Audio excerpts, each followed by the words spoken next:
اگر وہ مزاروں پہ جا کے مزار والے سے مانگتے ہیں تو پھر تو کافر ہیں، اگر بغیر توبہ کے چلے گئے تو پھر تو ہمیشہ جہنم میں جلیں گے. اور اگر مزار پہ جا کے اللہ سے مانگتے ہیں تو اور یہ سمجھتے ہیں کہ مزاروں پہ جا کے جب اللہ سے مانگا جائے گا تو دعائیں زیادہ قبول ہوتی ہیں، تو یہ غلط نظریہ ہے. دعاؤں کے لیے مساجد ہیں، مزار پہ تو انسان عبرت کے لیے جائے.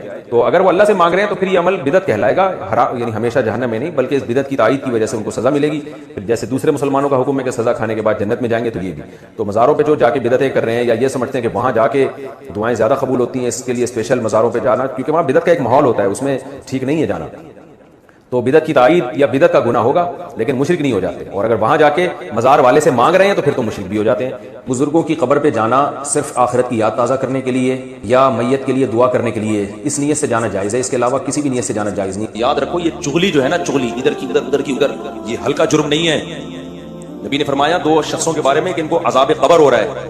ایک پیشاب سے احتیاط نہیں کرتے تھے، ناپاک جب بہے گا انسان تو نماز نہیں ہوگی نا.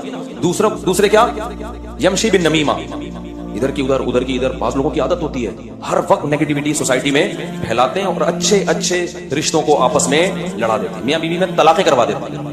کہیں بھی قرآن میں اس کا تذکرہ نہیں ہے کہ بے نمازی ہو اور جنت میں ہو. سمجھ میں آ رہی ہے بات کہ نہیں آ رہی؟ میں کسی پہ جہنم کا فتویٰ نہیں لگا رہا، یہ تو اللہ کا کام ہے کہ اس کو جنت دے. قانون اور ضابطہ یہی ہے کہ بے نمازی کے لیے جنت نہیں ہے. یہ اسلام کی پہلی علامت ہے نماز.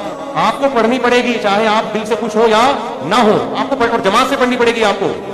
تو یہ وہ حق کا راستہ ہے جس میں سب سے پہلے شیطان رکاوٹ ڈالتا ہے اور اس کے بعد آپ کا اپنا نفس، اور تیسرے نمبر پہ کلچر. ہر حق میں 3 رکاوٹیں کھڑی ہوتی ہیں.